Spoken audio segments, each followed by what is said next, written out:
चलिए शुरू करते हैं। आज अपनी क्लास शुरू होगी ग्रेविटेशंस।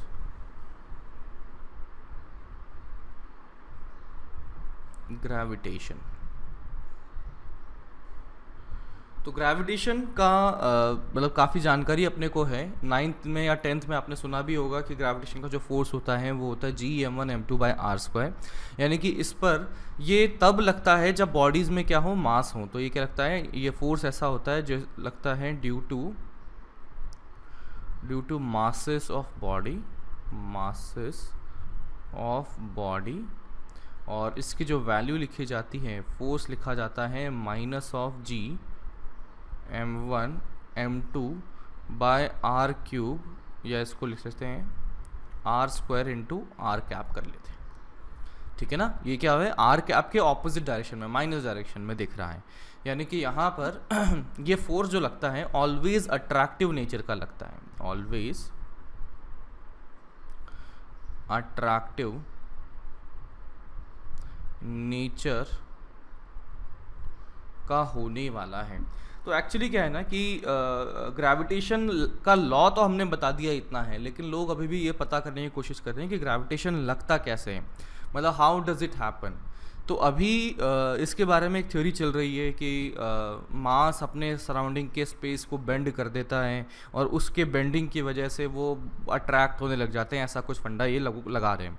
बट डोंट वरी, अपने तक पहुंचते पहुंचते ये अपने सिलेबस में आते आते 100 साल लग जाएंगे, तो उसकी चिंता करने की ज़रूरत है नहीं।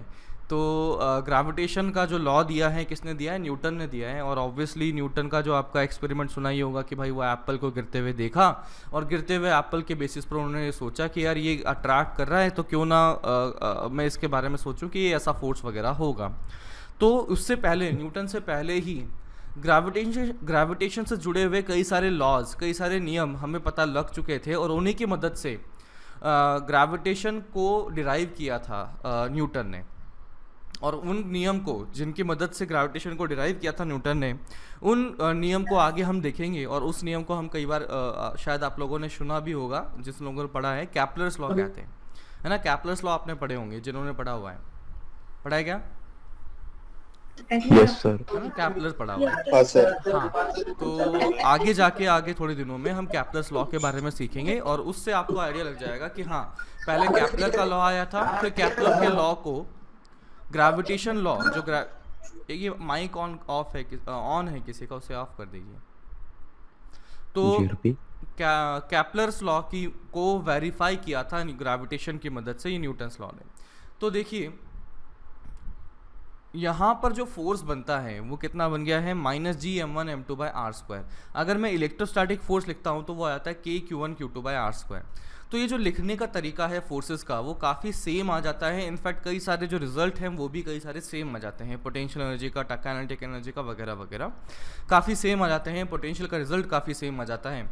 तो एक यूनिफाइड थ्योरी पर भी काम किया जा रहा है कि भाई ग्रेविटेशन हो गया या अपना इलेक्ट्रोस्टैटिक्स जो फोर्सेस हैं वो हो गए, तो इन दोनों को रिलेट करते हुए एक थ्योरी क्रिएट करने की कोशिश की जा रही है। एंड मतलब काफ़ी चीज़ें रिलेटेबल है ना, कि काफ़ी अपना फोर्स देख लीजिए, अपनी एनर्जी देख लीजिए, अपनी पोटेंशियल एनर्जी देख लीजिए, अपना पोटेंशियल देख लीजिए। दो प्लैनेट का मोशन हो गया और दो चार्जेस का मोशन हो गया, बिल्कुल डिट्टो सेम मिलता हुआ पाया गया, डिट्टो। उनका जो पाथ है, ट्रैवल्ड है, पाथ ट्रैवल्ड वगैरह, वो काफ़ी चीज़ें सेम पाई गई। तो कोशिश की जा रही है एट दिस इंस्टेंट कि इन दोनों को रिलेट करते हुए एक थ्योरी जनरेट की जाए, और उस थ्योरी की मदद से चाहे ग्रेविटेशन हो, चाहे हमारा इलेक्ट्रोस्टैटिक फोर्सेस हों, उनको हम एक्सप्लेन कर पाएँ। तो अब देखे हैं मास। तो मास के बारे में आपने सुना होगा क्लास 11 में, जब हम न्यूटन्स लॉ पढ़ रहे थे। एक इनर्शियल मास होता है ना। तो सबसे पहले तो मैं देखता हूँ इनर्शियल मास। तो इनर्शियल मास का मतलब क्या होता है, कोई बताएगा क्या? इनर्शियल मास, इनर्शियल मास, इनर्शियल मास।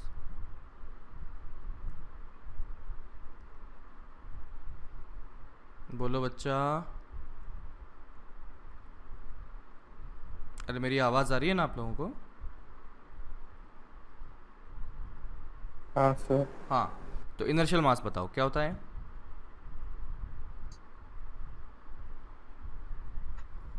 फोर्स और एक्सेलरेशन। नहीं, इनर्शिया क्या होता है?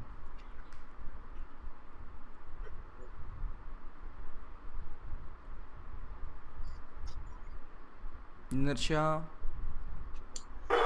Resistance to change in motion. बिल्कुल सही।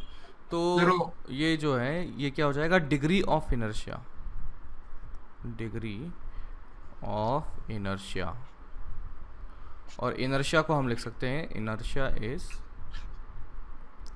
Resistance for change in motion. कि इनर्शिया की मैं बात करता हूँ तो वो क्या हो गया, resistance for change in motion हो गया है, ठीक है। और डिग्री ऑफ इनर्शिया को मास कहते हैं। डिग्री ऑफ इनर्शिया मतलब क्या, 1 डिग्री 2 डिग्री नहीं, डिग्री ऑफ इनर्शिया मतलब कितना अमाउंट है। किसी का इनर्शिया ज़्यादा तो इसका मतलब मास भी उसका ज़्यादा होगा, किसी का इनर्शिया अगर कम है तो मास भी उसका कम होने वाला है। डिग्री ऑफ इनर्शिया मतलब डिग्री बता रहा है उसका अमाउंट कितना ज़्यादा है, अमाउंट कितना कम है, इससे पता लगता है डिग्री ऑफ इनर्शिया। नाउ दूसरा एक हमारे पास मास डिफाइन किया जा सकता है, वो है ग्रेविटेशनल मास। वो है gravitational mass.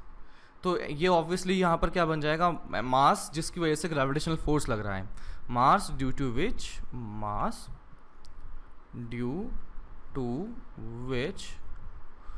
Force of gravitation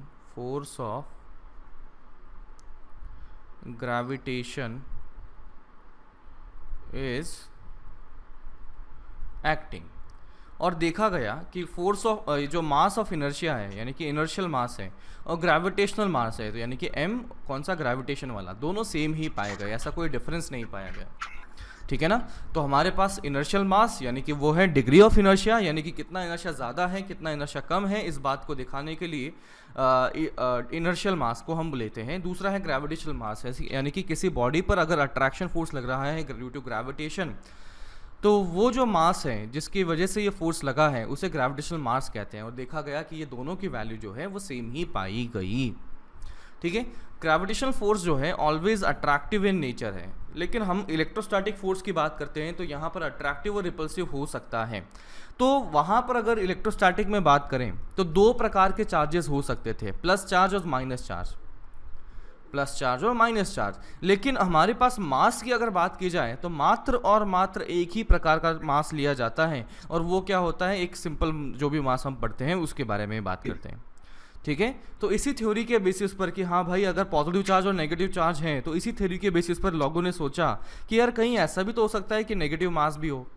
and in fact ये सच पाया गया, but we are not really interested in that. अभी अपने को उसका लोड लेना नहीं है, जब लेना होगा तब देख लेंगे, मतलब नहीं लेना अभी, तो कॉलेज तक तो नहीं लेना, कॉलेज में हो सकता है लेना हो तो, बट नॉट राइट नाउ। तो हमारे पास ग्रेविटेशन का रिलेशनशिप बना, और दूसरा रिलेशनशिप हमारे पास पता लग रहे हैं किसकी मदद से, इलेक्ट्रोस्टैटिक फोर्सेस की मदद से, इलेक्ट्रोस्टैटिक फोर्सेस की मदद से। तो चलिए इनका कंपैरिजन करते हैं, और जो चीज़ें इलेक्ट्रोस्टैटिक में सीखी हैं उसकी मदद से हम ग्रेविटेशन का लिखने की कोशिश करेंगे।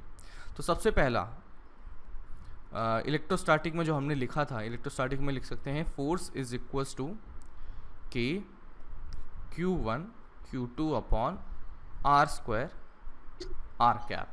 अगर मैं यहाँ पर फोर्स लिखता हूँ तो देख सकते हैं कि force is equals to minus of G m1 m2 by R square R cap, ठीक है। माइनस क्या दिखा रहा है, अट्रैक्टिव फोर्स है, आर कैप के ऑपोजिट डायरेक्शन में फोर्स लगा हुआ है।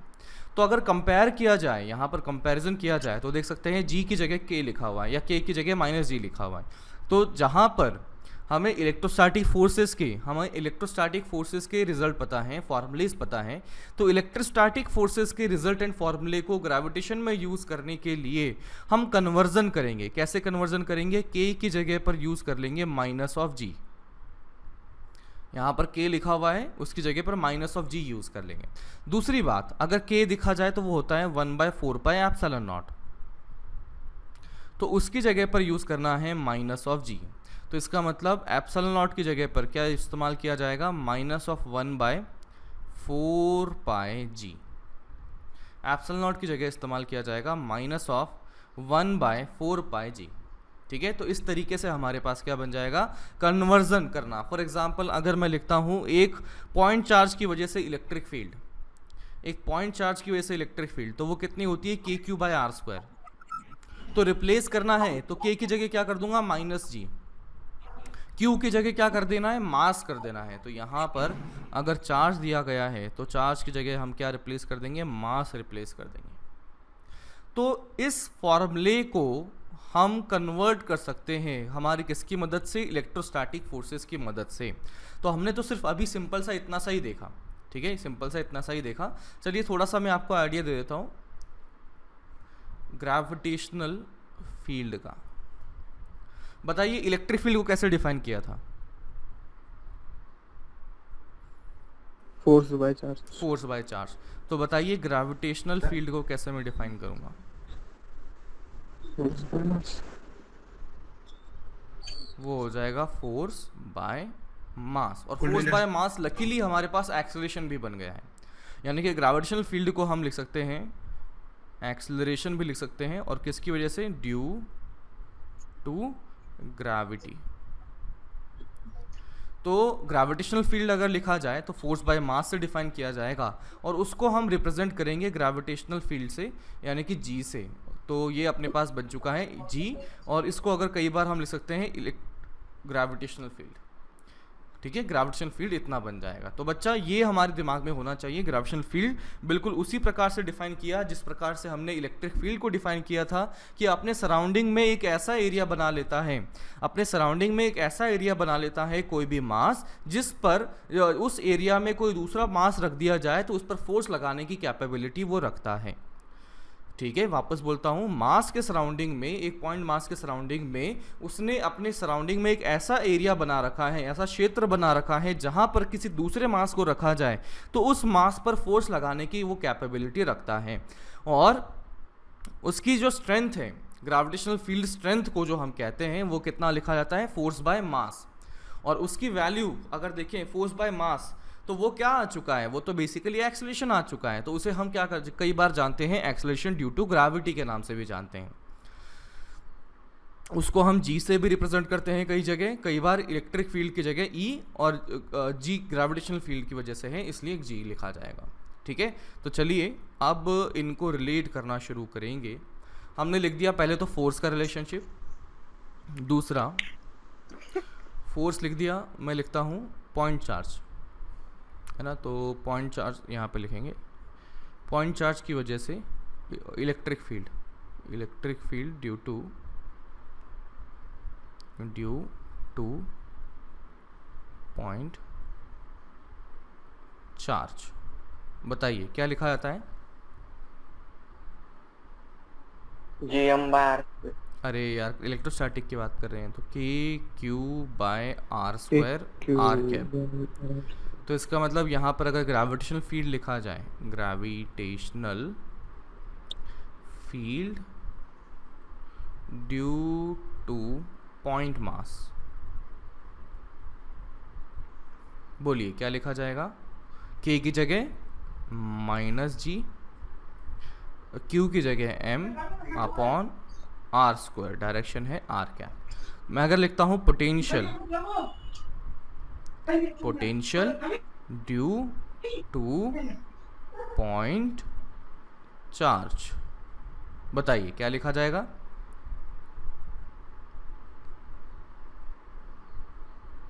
हे भगवान क्या कर रहे हो, KQ/r।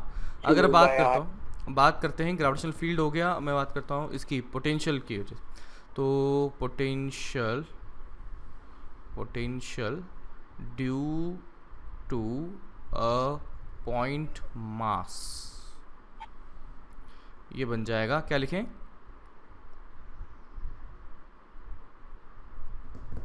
-Gm/r। -Gm/r। Third electric field due to point charge हो गया। ठीक है, अब बात करते हैं एक electric field due to arc, जैसे कि अपन ने ऐसा बनाया था और ये लैम्डा कर दिया था और ये एंगल थीटा कर दिया था। तो बताइए इलेक्ट्रिक फील्ड कितना बन गया था? 2k two lambda by r के sin theta by 2. Sine theta by two. Sine theta और अगर मैं potential sine theta by two potential अगर लिखूँ तो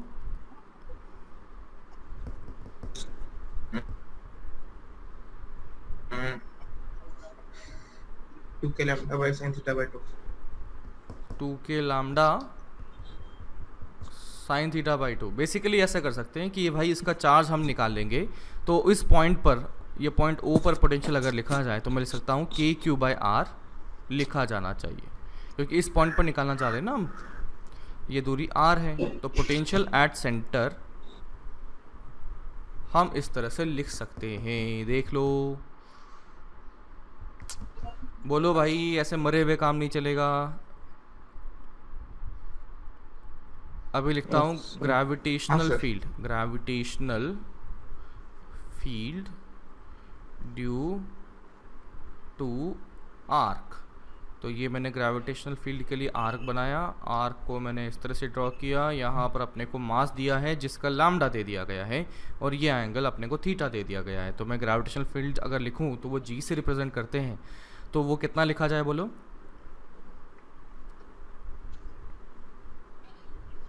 बोलो यार, minus 2gm lambda by R sine of theta by 2। सीधा फंडा यूज कर लिया, ठीक है।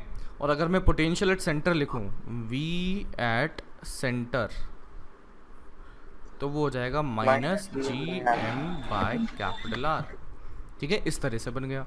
अब आर्क हो गई। अब बात करते हैं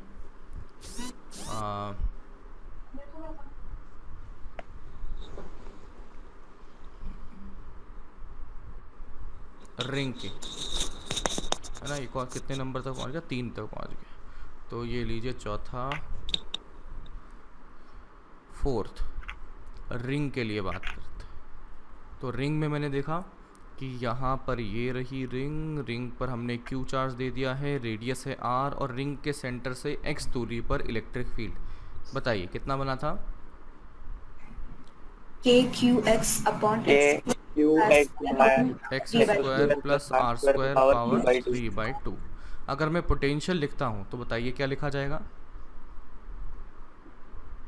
minus gmx by x square plus r square का पावर 3/2। अरे गधा, पूछा क्या है, बता क्या रहा है?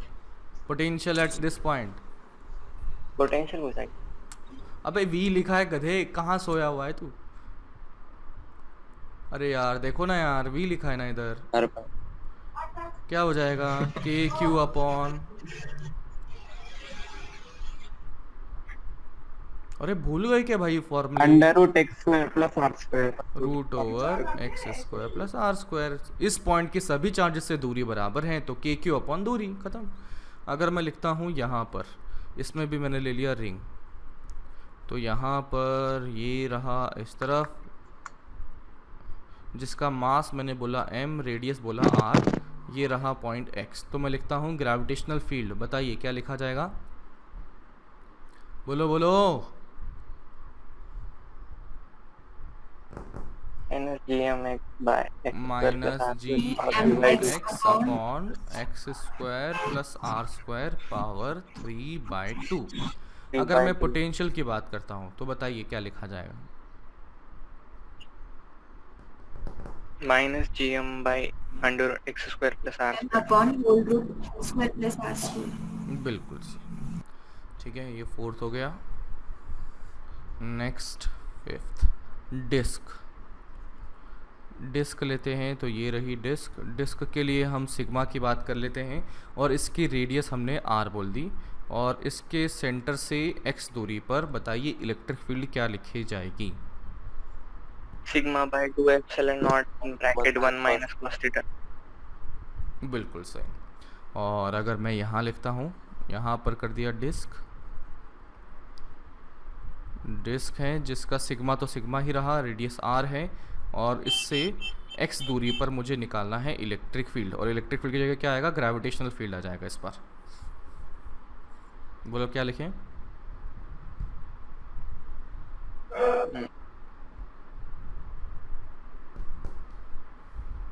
बोलो।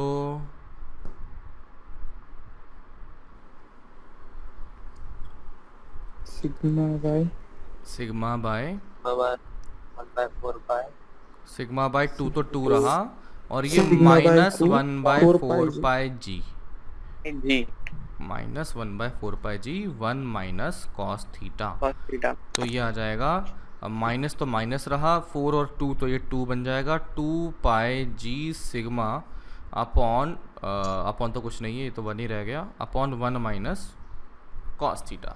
अपने को बेसिकली ये याद रहना चाहिए, उसके फंडे के बेसिस पर ये भी कर लेंगे, है ना। इसको याद करने की सीधा सच कोई ज़रूरत नहीं है। फिर मैं लेता हूँ इनफाइनाइट शीट, तो उसकी वजह से इलेक्ट्रिक फील्ड बताइए क्या लिखते हैं। Sigma by 2 epsilon not. Sigma by 2 epsilon not, और दो पॉइंट के बीच का पोटेंशियल डिफरेंस अगर लिखा जाए, लेट से मैं पहले शीट बना देता हूँ, ये रही शीट, और ये अपने पास सिग्मा दे रखा है, और इस पॉइंट और इस पॉइंट में मैं लिखता हूँ ये है V1, ये लिख दिया मैंने V2। तो बताइए V2 बड़ा होगा कि V1 बड़ा होगा? हाँ, V1 V1 बड़ा V2 होगा। V1 इलेक्ट्रिक फील्ड की डायरेक्शन में पोटेंशियल कम होता है, तो V2 इलेक्ट्रिक फील्ड की डायरेक्शन में जाने पे बनेगा। V1 से V2 में गए, इलेक्ट्रिक फील्ड की डायरेक्शन में गए, तो पोटेंशियल कम हुआ, तो हाँ, V2 कम छोटा हुआ। हुआ। तो मैं बोल सकता हूँ कि अगर V2 माइनस कम हुआ। V1 लिखा जाए, तो वो लिखा जाएगा, बोलो क्या लिखें, पॉजिटिव आएगा कि नेगेटिव? नेगेटिव नेगेटिव आएगा, माइनस में आएगा। Negative। कितना आएगा? Sigma by 2 epsilon not into उनके बीच की दूरी अगर d दे दिया जाए तो ये d। ठीक है, चलिए अब यहाँ आते हैं। तो मैंने ले लिया यहाँ पर भी इनफाइनाइट शीट, जिसमें कि ये ऐसा बना हुआ है। ठीक है, और मैं बात करता हूँ ग्रेविटेशनल फील्ड g की, तो वो कितना बन जाएगा? सिग्मा अपॉन 2 एप्सिलॉन नॉट, और 2 एप्सिलॉन नॉट बताइए क्या लिखें? 2 minus 1/4 4 pi पाई जी, तो ये आ जाएगा 2 पाई जी सिग्मा ऊपर माइनस का रेशियो ये होगा सर। है ना। इस तरह से बन जाएगा कौन सी? हाँ जी सर। की वैल्यू, ग्रेविटेशन एक्सेलरेशन की वैल्यू और ग्रेविटेशन फील्ड की वैल्यू बन जाएगी। बात करते हैं पोटेंशियल डिफरेंस। तो फिर से मैंने पॉइंट लिखे, तो पॉइंट के लिए मैंने लिया है यहाँ पर, ये पॉइंट लिया है V1, ये पॉइंट लिया है V2, और ये अपने पास दूरी d दे दी गई। तो फिर से फंडा वही करेंगे, V2 minus V1 is equals to, minus का माइनस रखा, ठीक है, सिग्मा की जगह सिग्मा रहा, 2 minus 1/4 pi G into D. समझे क्या? बोलो। हाँ तो इस हाँ, तरीके हाँ, से हमारे पास ये भी बन गया। अगला हाँ सर। नोट करते जा रहे हो ना साथ के साथ? नहीं सर। अरे क्या बस देख रहे हो क्या ये? अरे इतना समझना सर पड़ेगा। एक मिनट पीछे लो। और ये वाला? और भी स्टार्टिंग से लो सर। अरे बाबा, Starting क्या to कुछ नहीं starting लिखा से। क्या अभी तक? नहीं सर। लिखो लिखो। सर हमें बस देखने का। अच्छा बेटा आज पिक्चर चल रही है ऐसा? अच्छा, आप लोगों ने सोचा कि ये जो अपन लिखते हैं एक्सेलरेशन ड्यू टू ग्रेविटी, वो लिख लेते हैं gm/r², पता है ना अपने को? हाँ तो हाँ sir. Acceleration due to gravity on earth आता है g मास। पहले सुन लो है ना, पहले सुन लो, लिखेगा नहीं। कि acceleration due to gravity on earth अपन लिखते हैं तो वो लिखा जाता है g mass of earth upon r²। अरे हाँ। बोलो। हाँ सर, हाँ सर। तो अभी g मास ऑफ अर्थ अगर आ आवाज गया, clear नहीं अब मास ऑफ अर्थ कैसे निकाला होगा अपन ने?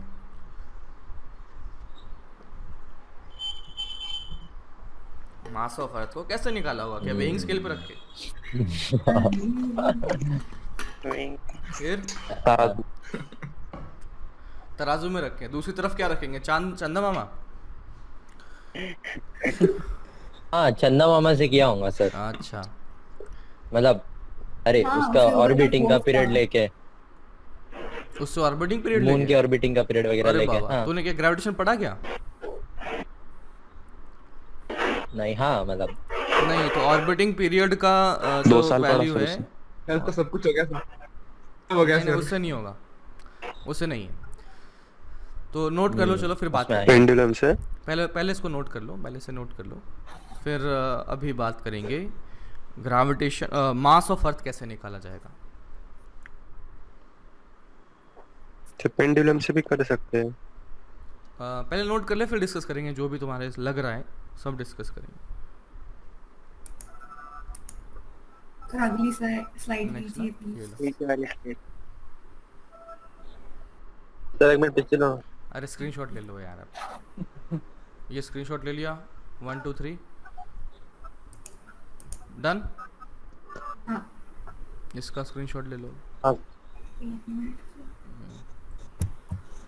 एक मिनट, ये इसका स्क्रीनशॉट ले लो। हो गया सर। इसका भी स्क्रीनशॉट ले लो। लिखना है, ऐसा स्क्रीनशॉट लेके रखना मत, बाद में लिखूंगा फिर तो नहीं लिखोगे कभी भी।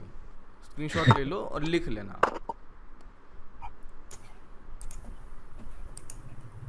डन। और ये नेक्स्ट अपन यहाँ से करते। तो पहले अपन सर 2 बात मिनट लो ना, 2 मिनट लो। ये लास्ट वाली। हाँ,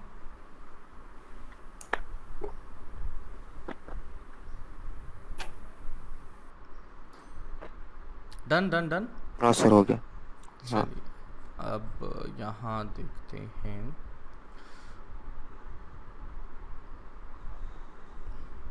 हमने क्या क्या देख लिया था, हमने डिस्क देख लिया, ये देख लिया। अब आते हैं पॉइंट इस पर, होलोस्फीयर पर। तो नंबर कौन सा है, 6 7 जो भी है देख लेना है ना। तो मैंने 6 7 है, 7 है मैंने देखा। अब बात करता हूँ होलोस्फीयर के लिए। होलोस्फीयर, तो होलोस्फीयर मैंने यहाँ बनाया, जिसके बारे में दिया है क्यू चार्ज है, रेडियस आर है। मैं लिखता हूँ इलेक्ट्रिक फील्ड इनसाइड कितनी होगी, बोलो जल्दी, के बाद है ना, के क्यू बाय आर है ना। हाँ सर। और बाहर कितनी होगी? गधे कहीं के, पड़ी हुई चीज है KQ by K Q by R कर। K Q by R square. Potential बताइए इनसाइड क्या होता है।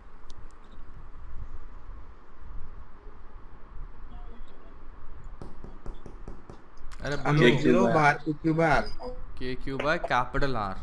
Potential outside Q K Q K by by small small R. r. K अरे by small फॉर्मूले r. याद कर लो रे, मर जाओगे नहीं तो क्या फायदा फिर अपना पढ़ने का। अगर सब कुछ आता है, फंडे आते हैं और तुम्हें फॉर्मूले ही नहीं पता, तो दोनों की मदद से ही तो सवाल सॉल्व करोगे।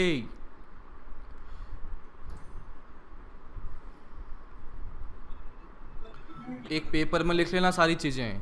तो ग्रेविटेशनल इन अगर लिखा जाए तो बताइए क्या लिखा जाए जल्दी। 0 जीरो। आउटसाइड पर क्या लिखें? 0 GMR minus GM by R. Square potential inside GM by R. Minus GM Minus by G Q bar capital R और V outside minus GM by Minus small r. GM by small. Minus GM by minus G Q bar small. हाँ भाई, minus GQ by small R. तो दोनों को ही मिला दे। 8 number मैं लेता हूँ सॉलिड स्फीयर। सॉलिड स्फीयर में लिया, ये है हमारा क्यू चार्ज और रेडियस है आर। चार्ज अंदर फंसा रखा है, तो इलेक्ट्रिक फील्ड इनसाइड है।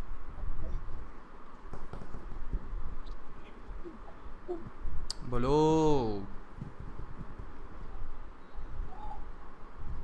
हे भगवान, मर जाते हैं फॉर्मूले याद करने हो ना। Nice. KQ upon small r square. हे भगवान, अंदर की बात कर रहे हैं madam. KQ by R cube.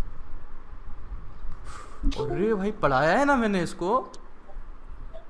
Minus minus GM R by अरे भाई क्यू इलेक्ट्रो वाला ही बता दो, GM R by gravitation R भूल cube। जाओ। स्क्वायर माइनस ग्रेविटेशन रहने दो तुम, तो मुझे इलेक्ट्रो का ही बता दो।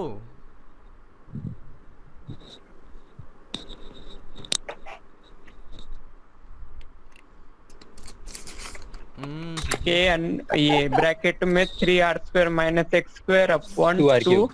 2r³ अबे गधे, इलेक्ट्रिक फील्ड पूछ रहा हूँ, पोटेंशियल अच्छा बता फील्ड रहा है क्या? GMX by R cube। है। फील्ड है क्या मतलब? तुम्हें क्या ई दिख नहीं रहा यहाँ पर? नहीं सर रो r by 3 बिल्कुल सही। कौन है भाई?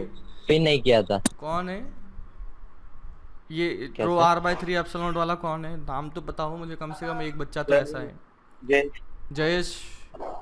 हाँ तो देखो भाई जयेश एकमात्र पूरी क्लास में एक बच्चा है, बाकी सब तो गधे हैं। मतलब इलेक्ट्रिक फील्ड पूछ रहा हूँ, दुनिया भर की चीज़ें बता दी कि सर चंदा मामा, सूरज मामा, पता नहीं क्या क्या तो बता दिया, लेकिन इलेक्ट्रिक फील्ड नहीं बताएंगे भाई साहब। स्वप्निल इलेक्ट्रिक यहाँ पे इलेक्ट्रिक फील्ड जो बनेगा वो बन जाएगा रो बोल। r by 3 एप्सिलॉन नॉट, या लिख सकते हैं, एक मिनट मेरा गया टैब। हाँ हाँ।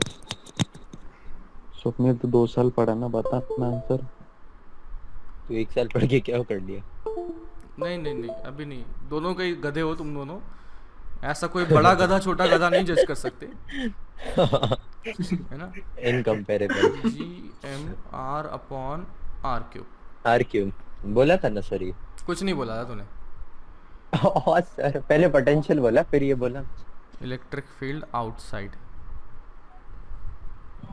अरे GMR कहाँ बोल दिया यार, सॉरी KQR। इस साइड में तो चार्ज चल रहा है ना, क्या हो रहा था? KQR by R। अच्छा इधर चार्ज है। इलेक्ट्रिक फील्ड आउटसाइड बोलो सर क्या? हमारे साथ रह रहे के electric field outside KQ bar square.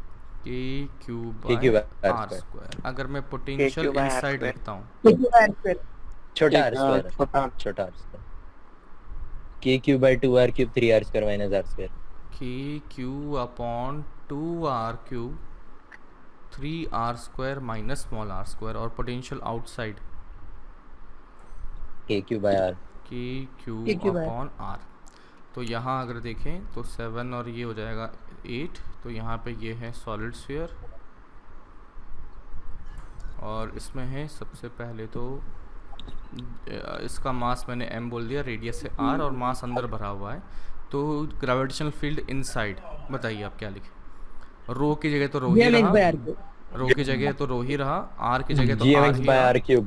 अच्छा और 3 और 3 एप्सिलॉन को क्या GMX लिखेंगे? Minus 1 by 4 minus 1 by 4 pi g।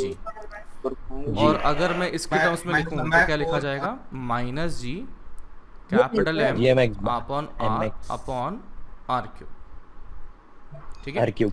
और g आउटसाइड अगर लिखें तो वो कितना लिखा जाएगा? KQ by ये GM माइनस GM by छोटा R square। माइनस GM बाय छोटा r का स्क्वायर। अगर मैं पोटेंशियल इनसाइड लिखता हूँ, minus GM by GM by 2R cube 3r square minus small r। 3R minus potential square। Outside क्या लिखा जाएगा? Minus GM GM by R। by R। GM by minus GM upon R, ठीक है? अगर मैं इनका देखता हूँ कंपैरिजन, इस चीज़ में भी एक बार देख लेते हैं। यहाँ पर मैं अगर ड्रॉ करता हूँ पोटेंशियल वर्सेस R ग्राफ, और यहाँ का मैं पोटेंशियल वर्सेस R ग्राफ देखता हूँ, यहाँ पर V वर्सेस R ग्राफ देखता हूँ, बताइए दिखने में कैसा पाया जाएगा? पहले तो यहाँ बताओ। पहले एक कांस्टेंट लाइन, कांस्टेंट लाइन, फिर उसके बाद में ऐसा बनेगा, हाइपरबोला। ठीक है? फिर अब यहाँ बताइए कैसा बनेगा?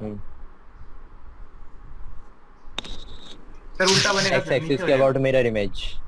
ये ऐसा बन जाएगा, नेगेटिव में। ठीक है? नेगेटिव में आने वाला है। सिमिलरली मैं अगर यहाँ पर देखता हूँ तो इसका अगर पोटेंशियल ड्रॉ करें,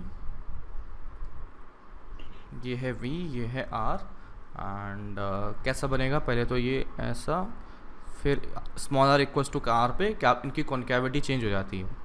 और अगर मैं यहाँ देखता हूँ V वर्सेस R का ग्राफ कैसा पाया जाएगा? सर वही सर मेरे इमेज हो जाए। मिरर इमेज हो जाएगा, इस तरह से बनेगा। और जहाँ कॉन्कैविटी चेंज हुई वो स्मॉल आर बराबर कैपिटल आर। तो इस प्रकार से हमारे ग्राफ भी बन जाएंगे। ध्यान रखना माइनस साइन है तो ये उल्टे हो जाने वाले हैं, है ना। एक्स एक्सिस के अबाउट ये क्या हो जाएगा, मिरर इमेज बन जा रही है, एकदम उल्टे हो जा रहे हैं। ठीक है। कोई डाउट हो तो बताओ इसमें। नोट कर लिया।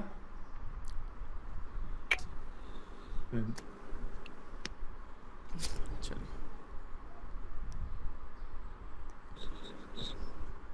नेक्स्ट। कितना हो गया था, 8 और 9 हो गए थे ना नंबर। अभी 10 हो जाएगा ये। 9 हो जाएगा।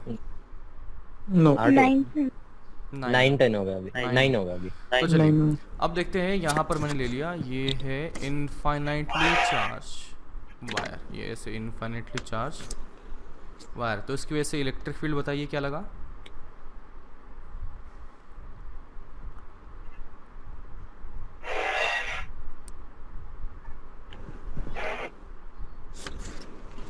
To K lambda by R. 2k lambda by R. Let's say यहाँ से मैं पॉइंट लेता हूँ 0.1 और ये पॉइंट मैंने लिया 0.2। इसकी दूरी जो है वो पाई गई r1 और इसकी दूरी जो है वो पाई गई r2। तो मैं अगर यहाँ पर पोटेंशियल डिफरेंस देखता हूँ यानी कि v2 माइनस v1 अगर लिखता हूँ तो बताइए क्या लिखा जाएगा। 2k lambda R2 minus R1 upon R2 R1 minus 2k lambda ln of R2 by R1। देख लो।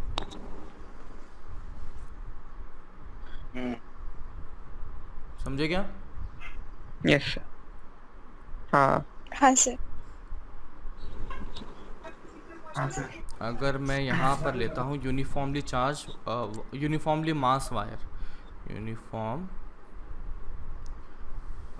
मास इनफाइनाइट वायर, तो यहाँ पर ये मास वास्तव ये लैम्डा लिख लेंगे अपन और यहाँ से r दूरी पर ये क्या बन जाएगा, ग्रेविटेशनल फील्ड। जल्दी से बताइए क्या लिखें।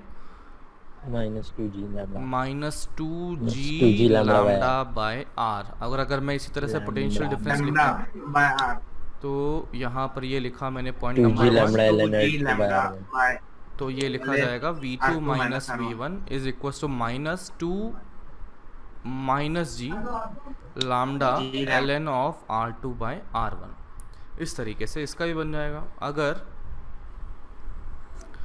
मैं लेता हूँ सर हाँ कुछ नहीं गायब हो गया था।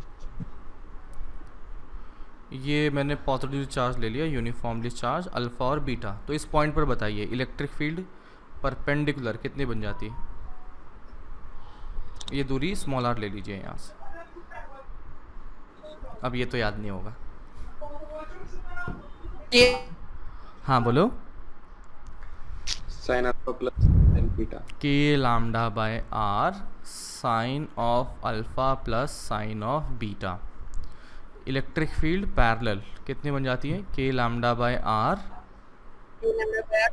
Minus cos alpha cos beta minus cos alpha. बच्चा क्या नाम है अपना। सर आवाज आ रहा है आपका। जिसने अपना वो बताया सॉल्व, जिसने अभी सॉल्व किया उसका नाम क्या है। सुयश श्रेयस है क्या। रेक्टेंगल तो अच्छा, जिसने अभी फॉर्मूले याद थे जिसको, अल्फा और बीटा और ये आर। तो ग्रेविटेशनल फील्ड परपेंडिकुलर क्या लिखेंगे बताओ।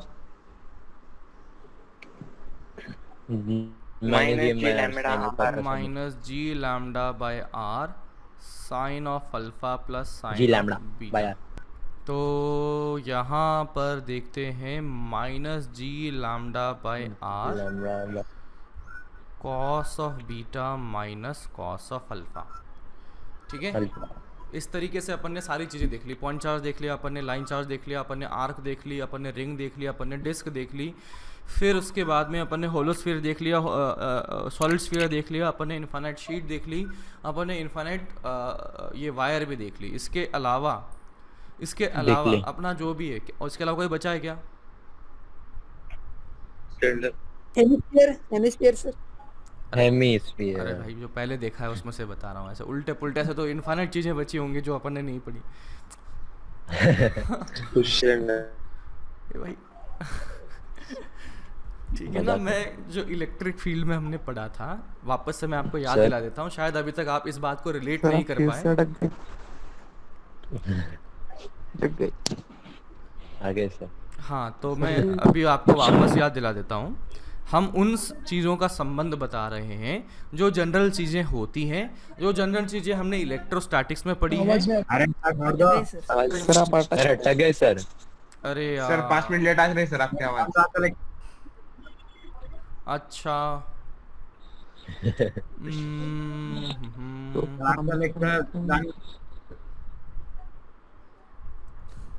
ये नोट कर लो, नोट दिस, नोट कर लो। स्लाइड चेंज कर लो ऊपर वाली।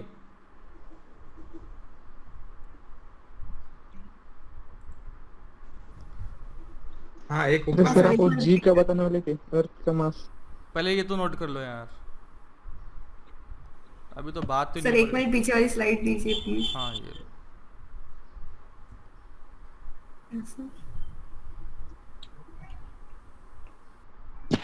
सर ऊपर की सर इसका ले लिया, डन कर लिया स्क्रीनशॉट। एक मतलब सेकंड स्क्रीनशॉट डन। सर आपने ऊपर की साइड स्क्रीनशॉट डन।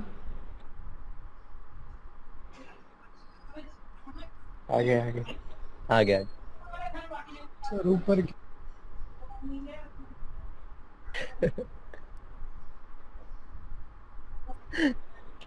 ट्रक चला रहा सर से।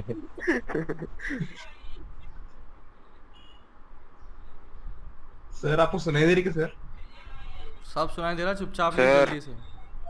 इग्नोर मार रहे। सर के पास 5 मिनट दे।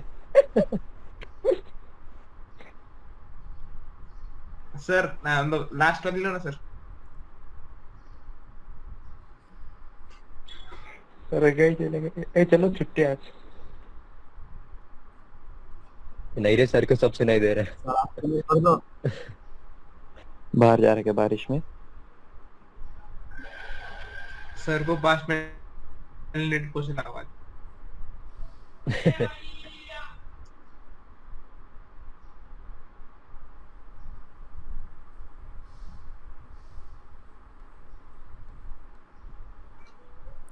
चलिए बात करते हैं मास ऑफ अर्थ की। हाँ तो पेंडुलम वाले बच्चे बता क्या चाहता है तो। Yes sir.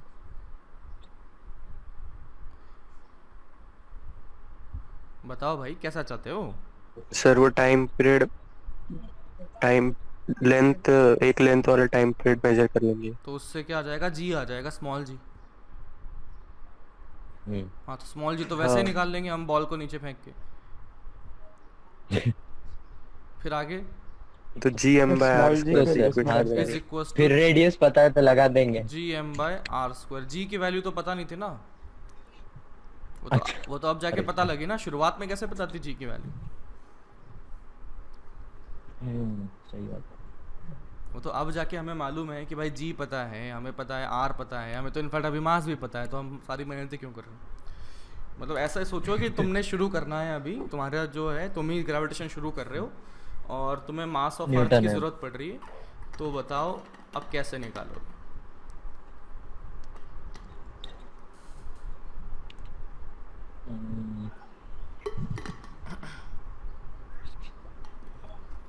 तो इसके लिए एक्चुअली जो एक्सपेरिमेंट किया था वो कैवेंडिश बाबा ने किया था। The name of the scientist is Cavendish. And उनका जो फंडा ये था कि यार हम जो लॉ ऑफ ग्रेविटेशन है वो सभी मासेस पर लगेगा, चाहे कोई भी छोटा से छोटा मास हो, चाहे बड़ा से बड़ा मास हो। तो उन्होंने कैसा एक्सपेरिमेंट किया देखना। ये लिया सीलिंग से यहाँ पर एक लगा दी वायर से यहाँ पर इस तरह से वायर बना दी, और इस वायर के साथ में उन्होंने जोड़ दी एक रॉड। ये यहाँ पर जोड़ दी रॉड। रॉड के एंड पर उन्होंने सेम मासेस लगा दिए कैपिटल एम और कैपिटल एम। फिर क्या किया कि यहाँ पर इस कैपिटल एम के पास में एक कैपिटल M1 का चार्ज लगा दिया और इस कैपिटल M के पास में एक कैपिटल M1 का चार्ज लगा दिया। तो आप देख सकते हो कि यहाँ पर इन दोनों मासेस की वजह से क्या होगा, रोटेशन होगा, अट्रैक्शन फोर्सेस की वजह से रोटेट करेगी। तो ये कुछ ऐसे रोटेट करते हुए पाई गई। समझ रहे हैं बात को? तो इस रोटेशन की वजह से कितना रोटेट हुआ ये पता लग गया, थीटा पता लग गया। वो थीटा की वजह से हमारे पास ये जो फोर्स ऑफ अट्रैक्शन है वो हमने कैसे ना कैसे करके निकाल लिया। फोर्स ऑफ पर वो तो बहुत कम होगा ना? बिल्कुल सही, बहुत कम, बिल्कुल सही डाउट है तुम्हारा। अभी मैं उसकी कंडीशन बताऊंगा, क्योंकि ये जो एक्सपेरिमेंट हम कर रहे होंगे बहुत ही ऐसी सिचुएशन में कर रहे होंगे जो कंट्रोल्ड एनवायरनमेंट होगा। पहली बात तो ये वैक्यूम होगा, दूसरी बात कि ये जो स्ट्रिंग्स वगैरह होंगी कोई चार्ज वगैरह नहीं होगा इसमें। चार्ज अगर हो गया ना तो चार्ज का फोर्स ग्रेविटेशन के फोर्स के कंपैरिजन में कई गुना बड़ा होता है। हाँ। तो इस बात की ध्यान में रखते हुए बहुत ज़्यादा सावधानी के साथ में ये एक्सपेरिमेंट करना पड़ता है। ऐसा नहीं कि बस उठ के कर लिया कहीं पे भी किसी भी रूम में बैठ के, नहीं। अपना जो एनवायरनमेंट इस एक्सपेरिमेंट के लिए होगा that should be extremely and extremely in control, तभी जाके हमारे जो रिजल्ट्स बनेंगे वो सिग्निफिकेंट आंसर बनेंगे। अदरवाइज कुछ भी रैंडम वैल्यूज आ जाएंगे, क्योंकि इस फोर्स को चेंज करने के लिए जो सराउंडिंग का वातावरण है उसके हवा का झोंका भी लग गया तो वो भी क्या कर देगा, फोर्स का अमाउंट या इसके रोटेशन का अमाउंट चेंज कर देगा। तो यहाँ पर बहुत ही डेलिकेट एक्सपेरिमेंट होता है, ये बहुत ही कंट्रोल्ड एनवायरनमेंट में इसे करना पड़ता है। तो जब फोर्स की वैल्यू आ गई, जैसे ये रोटेट हुआ, कुछ मान लो थीटा रोटेट हुआ, और उस थीटा रोटेशन की मदद से समहाउ हमने फोर्स ऑफ अट्रैक्शन निकाल लिया, तो हमें पता है फोर्स ऑफ अट्रैक्शन जो लिखा जाता है वो होता है Gm1m2/r²। Gm1m2/r²। तो ऑब्वियसली हमारे पास ये जो मासेस थे ये हमने खुद ने रखे हुए थे, और ये जो दूरी थी ये हम एक्सपेरिमेंट में निकाल सकते हैं। तो इस पूरे एक्सपेरिमेंट से G की वैल्यू आ जाती है, और वो कितना आता है 6.67 × 10 पावर 67 × 10 पावर -11 कितना आ जाएगा, newton metre square upon kilogram square. और जैसे ही G आया तो हमें एक्सेलरेशन ड्यू टू ग्रेविटी तो एक्सपेरिमेंट से पता ही है कि बॉल को छत से गिराया तो इतने टाइम में नीचे गिर रहा है, तो मैंने बोल दिया S = ½ AT² यानी कि ½ GT²। तो इस तरीके से G की वैल्यू तो हम निकाल ले लेंगे, कहीं ना कहीं से तो निकाल ही लेंगे। तो G की वैल्यू जब आ गई तो स्मॉल g लिखा जाता है G कैपिटल M/रेडियस ऑफ अर्थ का स्क्वायर। ठीक है, G की वैल्यू सॉलिड स्फीयर के लिखा था अभी ऊपर जाके हमने, तो ये वैल्यू हमने निकाल लिया है। कैपिटल G की वैल्यू हमने निकाल लिया है। रेडियस ऑफ अर्थ हमने जब यहाँ सब्स्टिट्यूट किया तो बचा बस mass of earth, and we can find radius कैसे निकाला? रेडियस का अलग तरीका है भाई, रेडियस का अलग तरीका है। अगर आप 12th से पहले 11th में कुछ पढ़ाई करते तो आपको शायद ज़्यादा अच्छे से पता होता। Chapter number 2 NCERT and page number 27। Chapter 1 से 2 नहीं, नाम क्या है उसका? नहीं, उतना याद नहीं रखता। जब तुझे चैप्टर 2 बता दिया, पेज नंबर बता दिया, ऊपर से तेरे को नाम भी चाहिए, मतलब इतना इससे प्रिसाइज तो और क्या हो सकता है। पेज नंबर बता दिया मैंने तेरे को, लाइन नंबर ही बाकी है कि नहीं सर इससे तो हम नहीं पहुंच पाएंगे। आप तो बस ये जरूर बताओ कि चैप्टर का नाम क्या है। नाम क्या है सर? पर इधर एक दिक्कत होगी ना, वो जो दिक्कत, हाँ, पर वो चार्ज पार्टिकल क्यों लिए? पहली बात, चार्ज कौन सा लिया? वो M1 का चार्ज है ना वो शायद। अरे नहीं, मासेस लिए ना यहाँ पर mm। अच्छा मासेस है, हाँ। और फिर वो मासेस को भी कांस्टेंट डिस्टेंस पे रखना पड़ेगा ना? ये बिल्कुल सिमेट्रिकल रखना पड़ेगा। यहाँ से ये अट्रैक्शन की वजह से जहाँ कहीं भी जाके मुड़ जाएगा, एक जगह रुक जाएगा ये वाला बॉडी। तो फिर वो डिस्टेंस मैटर कर, देख लिया, चेक कर लिया कितना आ रहा है। नहीं पर रुकेगा क्यों? एक बार उसका एंगुलर वेलोसिटी मिल गई तो घूमते रहेगा ना? हाँ घूमता रहेगा, बिल्कुल घूमता। मतलब ऐसा सोच ले कि कहीं ना कहीं इक्विलिब्रियम में ले आए, समहाउ अपन इक्विलिब्रियम में ले आए, है ना, समहाउ इक्विलिब्रियम में आए। तो उस इक्विलिब्रियम में आने के बाद में अपन ने उसके फोर्सेस की कैलकुलेशन कर ली with the help of the angle of rotation. ठीक है, अच्छा एक और चीज़ बता देता हूँ कि यहाँ पर इस चैप्टर में थोड़ा चार्ज और मास मेरी तरफ से हो सकता है उल्टा पुल्टा हो जाए, तो समझ लेना मैं मास की बात कर रहा हूँ, है ना, क्योंकि अब वो चार्ज के फॉर्मूले यूज़ करेंगे तो वो दिमाग में कई बार चार्ज ही बैठता है। तो वो उसको समझ लेना मास ही होगा। तो अब उसके चक्कर में स्टाइल मत मारना मेरे सामने, है ना। ठीक है, हाँ सर। तो चलिए अब आगे बढ़ते हैं। कैवेंडिश एक्सपेरिमेंट अपने में सिलेबस में है नहीं, तो इसका लोड ना लो, मैंने तो बस आपको बताया कि किया कैसे था। एक सवाल करते हैं। यहाँ पर एक सर्कल में घूम रहा है और ये 3 मासेस हैं जो इक्वी डिस्टेंट हैं। 3 मासेस हैं, इक्वी डिस्टेंट हैं। यहाँ पे ये सर्कल की रेडियस आर है, रेडियस आर है। इसका मास कैपिटल एम, इसका भी मास कैपिटल एम, इसका भी मास कैपिटल एम। तो पूछा गया है, बताइए find speed of mass capital am such that कि ये सर्कुलर मोशन में घूमता रहे, है ना, such that it revolves in circular motion of radius r, circular motion of radius r।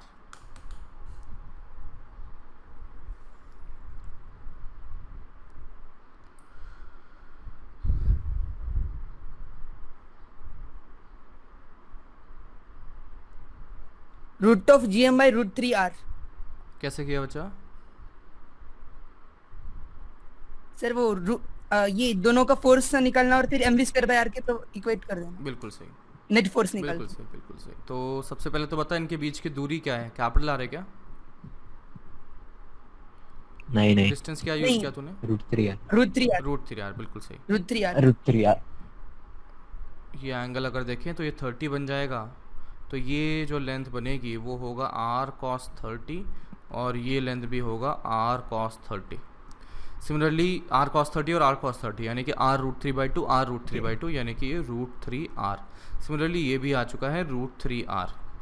तो अगर मैं इस पॉइंट का एफबीडी बनाऊं तो इस फोर्स के लिए मैं देख सकता हूं यहाँ पर एक फोर्स लगा ऐसा और यहाँ पर एक फोर्स लगा ऐसा। दोनों के बीच में मैग्नीट्यूड सेम रहेगा क्योंकि दूरियाँ मासेस सब सेम है।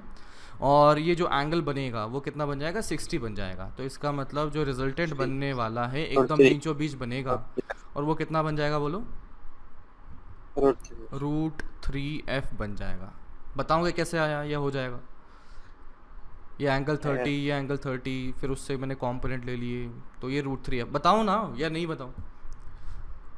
ठीक है ना। हाँ, तो root 3f is equals to mass into v²/r।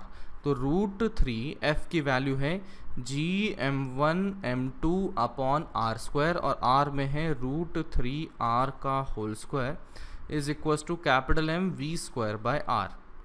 तो यहाँ से अपना बनेगा m से m काट दो आप, जो भी बन रहा है। ये कितना है? इससे ये गया, इससे मतलब ये एक जाएगा बस। तो रूट 3 से रूट 3। हाँ, एक मिनट, ये v² अपने पास gm अपॉन रूट 3r बनता हुआ दिख रहा है मेरे को। इतना ही दिख रहा है क्या? हाँ सर, ये बन चुका है स्पीड, है ना। दिस इज द स्पीड जिससे कि ये सर्कुलर मोशन कंप्लीट कर रहा होगा। तो चलिए आज अपन इतना ही रखते हैं। होमवर्क में मैं आपको बता देता हूँ। एक तो हो चुका है वो S1 ख़त्म हो चुका है, O1 ख़त्म हो चुका है। Now your work is JEE mains, JM वाली जो एक्सरसाइज है उसे ख़त्म करें। And if there is any doubt जल्दी से ज़रूर पूछें, है ना। काफ़ी अच्छे सवाल हैं JEE मेंस में, मज़ा आएगा करने में। और अगर कोई डाउट होता है तो पूछ सकते हैं, ठीक है। Bye sir. तो चलिए कल मिलते हैं।